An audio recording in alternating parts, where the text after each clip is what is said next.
जय हिंद एवरीवन। तो state analysis में आज चौथा नंबर लगा हुआ है राजस्थान का। आप सभी लोगों का बहुत बहुत स्वागत है रैंकर्स एनटीएससी चैनल पर।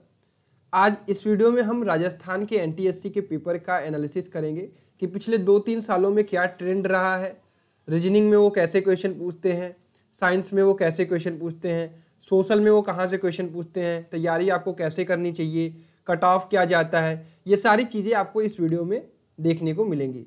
तो अगर आप चैनल पर नए हैं तो चैनल को सब्सक्राइब कर लीजिएगा। वीडियो अगर देखने के बाद पसंद आएगा तो लाइक ज़रूर करिएगा और कमेंट सेक्शन में अगर आप राजस्थान के हैं तो धन्यवाद जरूर दीजिएगा और अपनी राय रखिएगा कि अपना व्यू रखिएगा कि भैया ने मैंने आपको कैसा समझाया है, राजस्थान का पेपर सही से आपको बताया कि इस तरह का आता है। और अगर आप किसी और स्टेट के हैं और आपको भी अपने स्टेट की एनालिसिस चाहिए तो वो भी आप कमेंट करिएगा, जिसके सबसे ज़्यादा कमेंट्स आते हैं तो ताकि मुझे पता चल जाता है ना कि वहाँ की डिमांड ज़्यादा है। जैसे नेक्स्ट नंबर चाहे तो पंजाब, चाहे तो दिल्ली, चाहे तो बिहार का पड़ सकता है। तो देखता हूँ भाई कौन जीतता है। ठीक है, चलिए आप सभी लोगों का बहुत बहुत स्वागत है। राजस्थान जो पेपर होता है आप सभी लोगों को पता है कि यहाँ पर भी वही स्थिति होती है, 100 नंबर मैथ, 100 नंबर सेट। आपको ये चीज़ पता होना चाहिए कि पहले सबसे ज़्यादा एनटीएससी में अपीयर कहाँ के बच्चे होते थे, राजस्थान के ही बच्चे होते थे, क्योंकि बड़ी बड़ी कोचिंगें वहीं पे थी। लेकिन अब इस साल से ऐसा कुछ नहीं होगा। अब इस साल भारत के हर एक कोने कोने से बच्चे वहाँ पर अपीयर होंगे। और साउथ वाले बिल्कुल भी चिंता मत करो, तुम लोगों को भी एनालिसिस आएगी, चाहे वो तमिलनाडु, कर्नाटका हो, केरला हो, जहाँ जहाँ के बच्चे मेरे पास हैं सबकी एनालिसिस मैं करूँगा और समझाऊंगा आपको। तेलंगाना वगैरह के भी बच्चे हैं तो सबको बताऊँगा। तो प्यारे बच्चों, राजस्थान का पेपर भी उसी तरह से होता है। जैसे मैथ में आपका 100 नंबर आता है, जिसमें आपका वर्बल प्लस नॉन वर्बल और बेसिक मैथ्स जो है ना वो मतलब एकदम बेसिक आती है। मतलब आपको इसके लिए अलग से नहीं पढ़ना होगा। आप इसको समझ सकते हैं कि अरिथमेटिकल रीजनिंग वाली जो चैप्टर में आपको कभी बताऊंगा कि जैसे एक्स मानकर या फिर हल्का फुल्का परसेंटेज, हल्का फुल्का स्पीड डिस्टेंस, 100 मानकर, मीटर पर सेकंड निकालकर, उस तरह के सवाल थोड़े बहुत देखने को मिलते हैं। इसके बारे में हम चर्चा करेंगे। और सेट आपका वही 40 नंबर का साइंस, 40 नंबर का सोशल और 20 नंबर का मैथमेटिक्स। तो सबसे पहले एनालिसिस स्टार्ट करते हैं भाई हम लोग कहाँ का। सबसे पहले एनालिसिस स्टार्ट करते हैं हम लोग रीजनिंग का। बहुत आराम से करेंगे, चीज़ों को आप समझिएगा। कहीं कोई अगर त्रुटि हो जाए तो कमेंट बॉक्स में जरूर बताइएगा। रीजनिंग जो होता है वर्बल और नॉन वर्बल रीजनिंग दोनों आती है, लेकिन इतना याद रखिएगा कि नॉन वर्बल रीजनिंग जो होती है यहाँ पर काफ़ी कम आती है। क्या आती है? काफ़ी कम।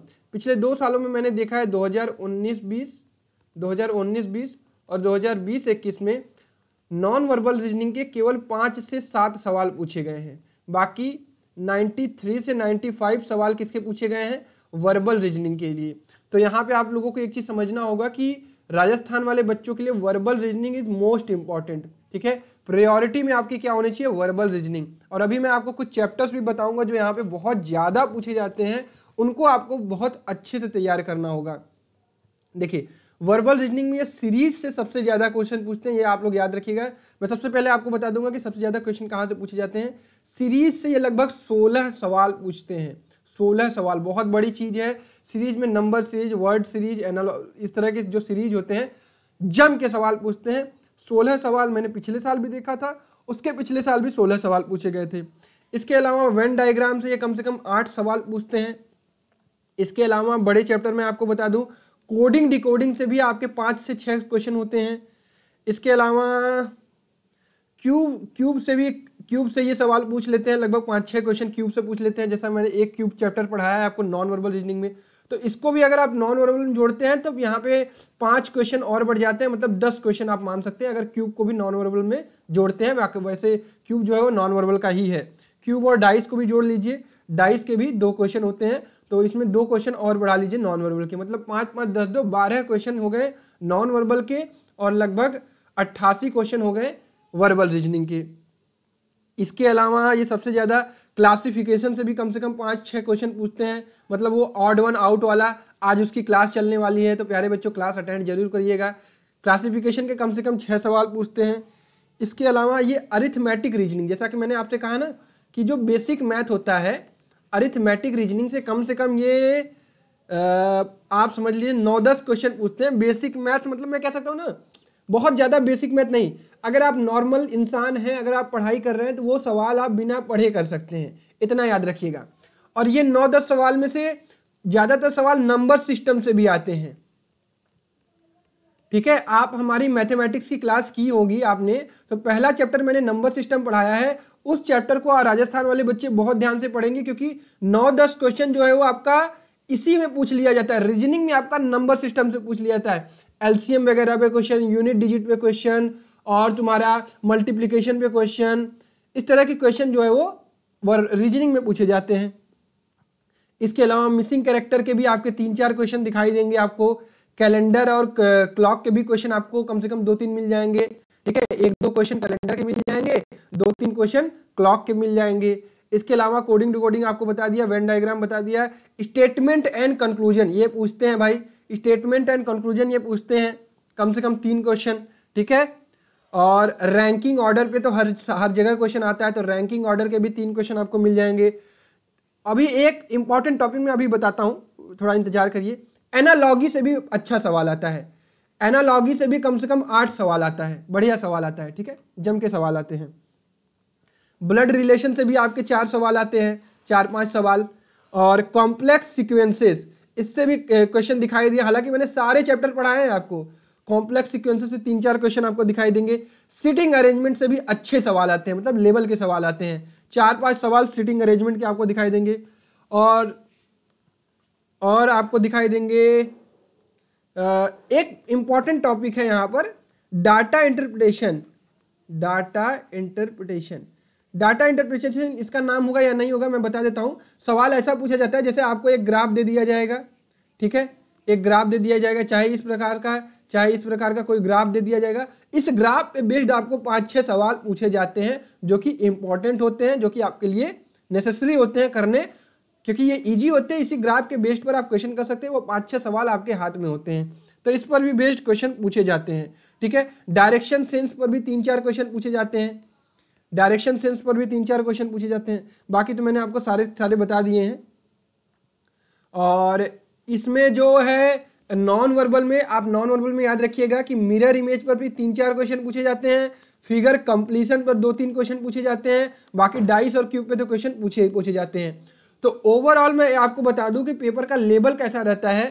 पेपर का जो लेवल आप लिख लीजिए, पेपर का लेवल जो रहता है वो इजी टू मॉडरेट होता है, ठीक है, इजी टू मॉडरेट होता है, ठीक है। याद रखिएगा कि पेपर का लेवल जो होता है वो इजी टू मॉडरेट होता है, जिसमें 70-80% क्वेश्चन इजी आते हैं, 70-80% क्वेश्चन इजी आते हैं, और 20-30% मॉडरेट आते हैं। ओवरऑल मान के चलिएगा कि 100 में से आप 95 स्कोर कर सकते हैं। अगर आप पढ़ने वाले हैं, अच्छा पढ़ रहे हैं, मेहनत कर रहे हैं, तो आप 95 स्कोर कर सकते हैं, क्योंकि सवाल सब टॉपिक मैंने पढ़ा रखे हैं, रिवीजन करा रहा हूं। अगर आप मेरे से पढ़ रहे होगे, मेरी क्लासेस देख रहे होगे, तो तुम्हें एक सवाल में भी दिक्कत नहीं आएगी, ये मेरी गारंटी है बेटा।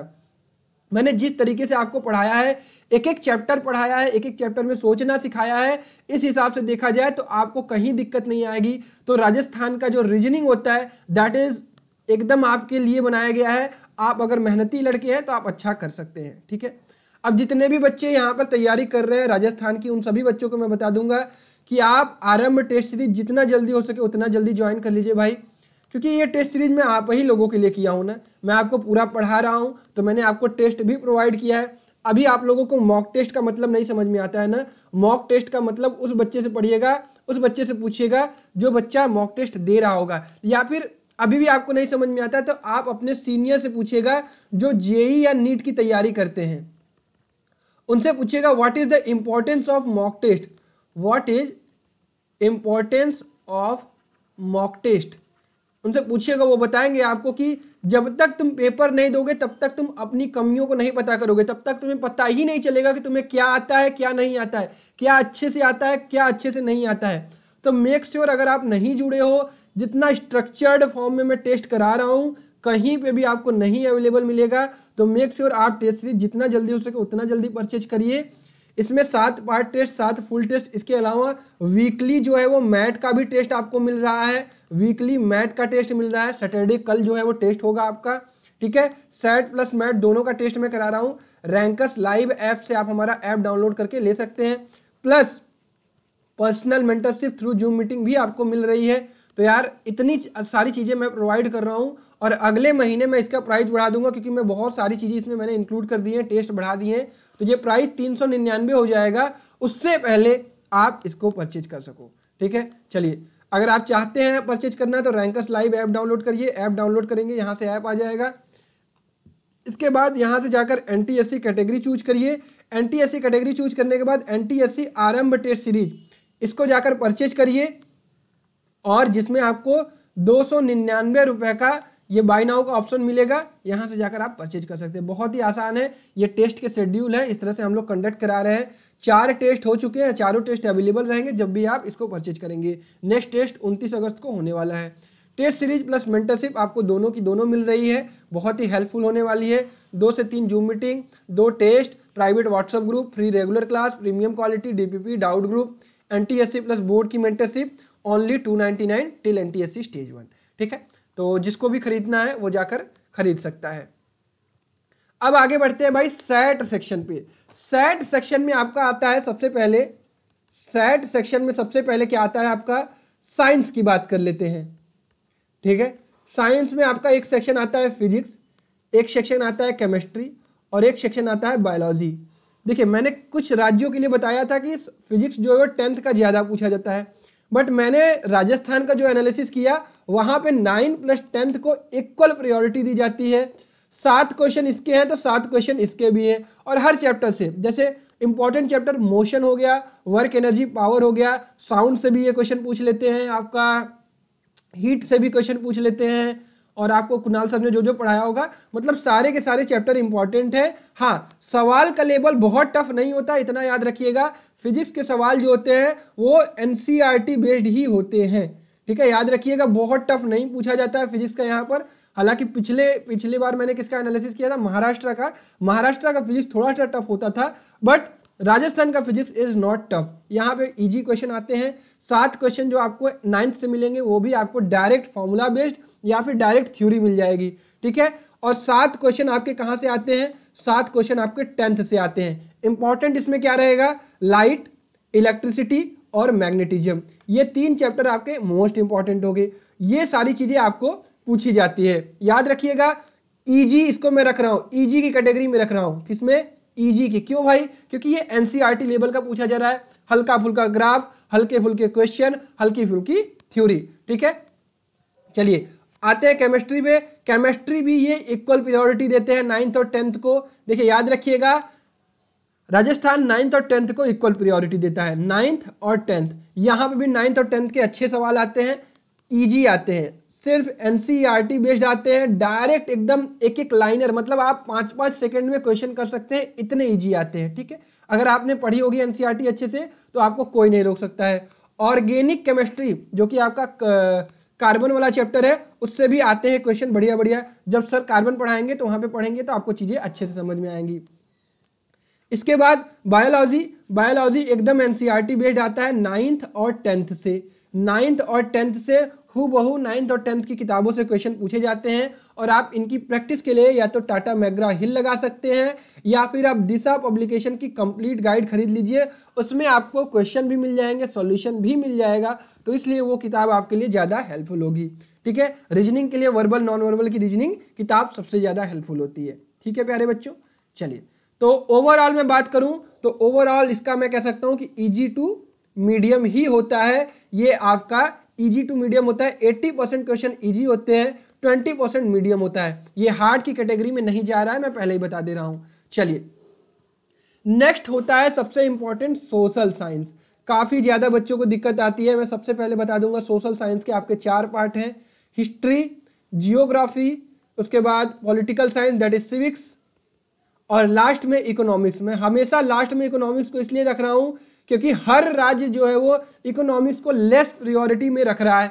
हिस्ट्री के सबसे ज़्यादा क्वेश्चन आते हैं, कम से कम 12 क्वेश्चन आते हैं, जियोग्राफी के 10 क्वेश्चन आते हैं, और सिविक्स के भी लगभग 10 से 12 क्वेश्चन आते हैं, और इकोनॉमिक्स के 6 से 8 क्वेश्चन आते हैं, ठीक है। ये रहता है नंबर ऑफ क्वेश्चन का राजस्थान में। हिस्ट्री जो है कि पूछी कहाँ से जाती है, ये इसमें बड़ा कंफ्यूजन हुआ है। मैंने भी ध्यान से समझने की कोशिश की तो मुझे एंशिएंट के क्वेश्चन दिखे, एंशिएंट इंडिया के और मॉडर्न इंडिया के, ठीक है। मेडाइवल के क्वेश्चन बहुत कम दिखे हैं मुझे, बहुत कम दिखे हैं, ठीक है। और वर्ल्ड हिस्ट्री के भी कुछ क्वेश्चन दिखे हैं, वर्ल्ड हिस्ट्री के भी कुछ क्वेश्चन दिखे हैं, जैसे वर्ल्ड वॉर पे क्वेश्चन मुझे दिखा था, वर्ल्ड वॉर पे भी 2-3 क्वेश्चन मुझे दोनों साल में दिखे हैं। तो वर्ल्ड वॉर पे भी क्वेश्चन पूछा जाता है, एंशिएंट और मॉडर्न, मतलब इंडियन हिस्ट्री तो आपको बहुत अच्छे से पढ़नी है, याद रखिएगा। मॉडर्न वाली जहाँ पे गांधी युग वाला है ना, कांग्रेस वाला है ना, वो आपको अच्छे से पढ़ना है। एंशिएंट आपको कैसे पढ़ना है, एंशिएंट की आपको एक बार कहानी देख लेनी है, उसके बाद लूसेंट से इंपॉर्टेंट चीजें हाईलाइट कर लीजिए, सिर्फ इंपॉर्टेंट चीजें, वो चीजें जिस पर क्वेश्चन पूछे जाते हैं, ठीक है। ये काम करना है आपको एंशिएंट के लिए। मेडाइवल भी हल्का हल्का देख लीजिएगा। और हाँ, मुझे यहाँ की एक बार कोई बच्चा कमेंट करेगा कि राजस्थान का जो बोर्ड की किताब है, स्टेट बोर्ड की किताब है, उनमें चैप्टर्स कैसे हैं, क्या वो एंशिएंट मेडाइवल से है या वर्ल्ड हिस्ट्री से? ये मुझे आइडिया नहीं लगा, मैंने गूगल पे खोजा बट मुझे बुक नहीं मिल पाया। बट मैं अनुमान यही लगा रहा हूँ कि यहाँ पे भी आपको क्या करना है, आप एनसीईआरटी का सहारा ले सकते हैं वर्ल्ड हिस्ट्री पढ़ने के लिए थोड़ा थोड़ा, और मॉडर्न हिस्ट्री तो आपको एनसीईआरटी मिल जाएगी, एंशिएंट आप लूसेंट से कर सकते हैं, ठीक है। ये ओवरऑल रहा है। ओवरऑल मैं कह सकता हूँ कि मॉडरेट पेपर आता है, क्योंकि अगर आपको चीज़ें याद रहेंगी, आपने सारी पढ़ी रहेंगी तो कर लेंगे, नहीं पढ़ी रहेंगी तो छूट जाएंगी। ज्योग्राफी पूरा 9th और 10th, इसमें आपको कहीं नहीं भटकना है। 9th 10th सीबीएसई एनसीईआरटी, इसके अलावा आपको कुछ नहीं सोचना है। 9th 10th CBSE NCERT. Civics में क्या करना है, सिविक्स में 9th + 10th सीबीएसई एनसीईआरटी, मतलब एनसीईआरटी से स्टैंडर्ड बुक्स ज्योग्राफी और सिविक्स के लिए कुछ नहीं हो सकती है, क्योंकि जितने वेल मैनर्ड फॉर्म में इन्होंने बुक को लिखा है, बुक में चीज़ें दी हैं, वो आपके लिए एग्जाम के लिए बहुत हेल्पफुल है, ठीक है। ज्योग्राफी और सिविक्स 9th 10th के एनसीईआरटी से करिए, ज़्यादा हेल्पफुल होगा। इकोनॉमिक्स आप देखिए, हल्का फुल्का जीके पर ध्यान देते रहिए। इकोनॉमिक्स की जो किताब है आपकी, या अगर स्टेट बोर्ड की है तो वो वाली किताब, या फिर एनसीईआरटी पढ़ रहे हैं सीबीएसई के हैं तो 9th 10th की किताब, ये आप फॉलो करिए, आपका इको में भी काम हो जाएगा, ठीक है। तो ये जो ज्योग्राफी, सिविक्स और इकोनॉमिक्स होता है, ये इजी टू मॉडरेट होता है, क्योंकि ये किताबों से आती है। तो आप यहाँ से अगर मान लीजिए मैं 30 क्वेश्चन भी मान रहा हूँ, तो 30 में से आप 25 स्कोर कर सकते हैं। हिस्ट्री अगर आपने पूरी पढ़ी होगी तो यहाँ से मैं मानता हूँ कि 7 से 8 क्वेश्चन आप कर सकते हैं। तो 25, 8, 33 क्वेश्चन आप 40 में से स्कोर कर सकते हैं। ये आपके हाथों में है। किताबें मैंने बता दी आपको कहाँ कहाँ से पढ़नी है। प्रैक्टिस के लिए आप दिशा या टाटा मैकग्रा-हिल का यूज कर सकते हैं, ठीक है। ये चीज समझ में आई। ओवरऑल अभी मैथ बचा है, मैथमेटिक्स, ठीक है प्यारे बच्चों। मैथ्स की मैं बात करूं तो मैथ्स में पूरा 9th 10th का ही मैथ पूछा जाता है। 9th 10th का लेवल क्या रहता है, लेवल इजी टू मॉडरेट रहता है, इजी टू मॉडरेट रहता है। 2021 में तो इजी ही पूछा गया था, और 2019-20 में थोड़ा सा मॉडरेट पूछा गया था, और 80% इजी पूछा जाता है, 20% मॉडरेट पूछा जाता है। और मैं दावे के साथ कह सकता हूं कि अगर आपने मेरे मैथ्स के प्लेलिस्ट की वीडियो देखी होगी तो आप समझ लिए मैं जो जो एक्स्ट्रा पॉइंट भी टच करता हूं, जैसे पॉलीगन का आपको नंबर ऑफ एंगल निकालना, ये हो गया। क्वाड्रेटिक इक्वेशन में अगर मैं थोड़ा सा आगे बढ़ा तो मैंने जिस लेवल तक चीज़ों को टच किया है वही लेवल ये मैथ भी टच करता है। मतलब आप अगर मेरी क्लासेस की होंगी आपने प्लेलिस्ट से, तो आपको मैथ में 18 आउट ऑफ 20 लाने से कोई नहीं रोक सकता है, 18+ ही लाएंगे। और मैं ये पक्का कह रहा हूं कि राजस्थान के बच्चे अगर मेरी क्लास कर रहे होंगे तो वो 20 आउट ऑफ 20 भी लेकर आएंगे, अगर कोई ईमानदारी से कर रहा होगा तो। ईमानदारी से करने का मतलब क्लास को प्रॉपर करना है, एनसीईआरटी को प्रॉपर करना है, मेरी डीपीपी को प्रॉपर करना, जो भी क्वेश्चन आपको किताबों में दिए हैं वो प्रॉपर करना। आपको 20 आउट ऑफ 20 से कोई नहीं रोक सकता, ये गारंटी है मेरी, ठीक है प्यारे बच्चों। तो अब मैं बता देता हूं कि ओवरऑल पेपर कैसा रहता है। ओवरऑल पेपर में आपको राजस्थान में 75% क्वेश्चन आपको इजी मिलेंगे, 20% क्वेश्चन आपको मॉडरेट मिलेंगे, और 5% हम हमेशा टफ में रखते हैं कि कुछ सवाल ऐसे होंगे जो आपको हो सकता है कि ना समझ में आए, ठीक है। ये रहता है ओवरऑल एनालिसिस। तो भैया इजी टू मॉडरेट अगर आप एनटीएससी की तैयारी कर रहे हैं तो ये 95% नंबर आपके हाथ में है और ये पूरा स्कोरेबल है। मतलब 190 नंबर स्कोरेबल है। पेपर ऐसा बनाया जाता है कि आप 190 नंबर स्कोर कर सकते हैं आउट ऑफ 200, ये गारंटी मैं दे रहा हूं। ठीक है, चलिए अब बात कर लेते हैं कट ऑफ की। कट ऑफ आप लोगों को पता होना चाहिए कि कितना कट ऑफ जाता है, वो आपको टारगेट इसी प्रकार से रहना चाहिए। तो 2021 की मैं बात करूं तो राजस्थान में जनरल का कट ऑफ कितना गया था, 180। ओबीसी का कट ऑफ कितना गया था, 156। एससी का कट ऑफ कितना गया था, 134। एसटी का कट ऑफ कितना गया था, 138। और ईडब्ल्यूएस इकोनॉमिकली वीक बच्चों का कट ऑफ गया था 114। ठीक है, 114। हालांकि इसमें थोड़ा सा मुझे दिक्कत ये लगा कि क्या सही में ये 114 था, लेकिन मुझे जो डाटा मिला गूगल से वही मैं आपको बता रहा हूं। 2020 की मैं बात बता दूं तो अप्रॉक्स यही था। जनरल का कट ऑफ 180, ओबीसी का कट ऑफ 162 और एससी एसटी का कट ऑफ 149 और एसटी का कट ऑफ 147 और ईडब्ल्यूएस का भी इसी के आसपास गया था। इसके बाद मैं 2019 का बता दूं तो 2019 में जनरल का कट ऑफ 174, ओबीसी का कट ऑफ 151, एससी एसटी का कट ऑफ 140 के आसपास। ठीक है, तो ओवरऑल आपको मान के क्या चलना है कि भाई आपको टारगेट 190 नंबर रखना है और ये अचीवेबल है। मैं पहले ही बता दे रहा हूं ये अचीवेबल है। आउट ऑफ 200 100 नंबर आप अचीव कर सकते हैं अगर आप सिस्टम से पढ़ रहे होंगे तब। अगर आप सिस्टम से मेरे साथ शुरू से चीज़ों को कर रहे होंगे तो आप 190 प्लस स्कोर करने में आपको कोई भी दिक्कत नहीं होगी। तो ये रही ओवरऑल एनालिसिस राजस्थान की। मैं उम्मीद करता हूं कि आपको चीज़ें समझ में आई होंगी। और अगर आप अभी तक सिस्टम से चीज़ों को नहीं कर रहे हैं तो अभी से चीज़ों को स्टार्ट कर दीजिए। बीच बीच में टेस्ट देते रहिए भाई, बहुत इंपॉर्टेंट है, क्योंकि टेस्ट देंगे तभी आपको पता चलेगा कि कौन सा पोर्शन आपका वीक है, कौन सा पोर्शन स्ट्रांग है। ठीक है, तो मैं उम्मीद करता हूं कि ये ओवरऑल एनालिसिस आपको समझ में आई होगी, चीज़ें आपको पसंद आई होगी। अगर चीज़ें पसंद आई है तो वीडियो लाइक करिएगा। राजस्थान के बच्चों को चीज़ें अच्छी लगी हैं तो एक धन्यवाद जरूर दीजिएगा। और अगर थोड़ी बहुत त्रुटि होगी तो आप जरूर अपनी तरफ से बताइएगा कि भैया यहाँ पे आपने एनालिसिस में थोड़ी सी गलती की है, यहाँ पे ये चीज़ें होनी चाहिए जो आपने थोड़ा सा गलत बताया है। ठीक है, तो I will accept that thing. और नेक्स्ट किस स्टेट पर वीडियो आए ये आप कमेंट करके बताइएगा। और लगातार मैं आप लोगों के लिए बेहतर करने की कोशिश कर रहा हूँ। सारी क्लासेस देखिए, आप सभी लोगों के लिए चलाई जा रही है। बस इतना ही कहना था आपसे। आप सभी लोगों का बहुत बहुत धन्यवाद इस वीडियो को देखने के लिए। राजस्थान के सभी बच्चों से वीडियो को शेयर करिएगा, पसंद आएगा तो लाइक करिएगा, नए हैं तो चैनल को सब्सक्राइब करिएगा। तब तक अपना और अपनों का ख्याल रखिए। Bye bye, take care, love you all and जय हिंद।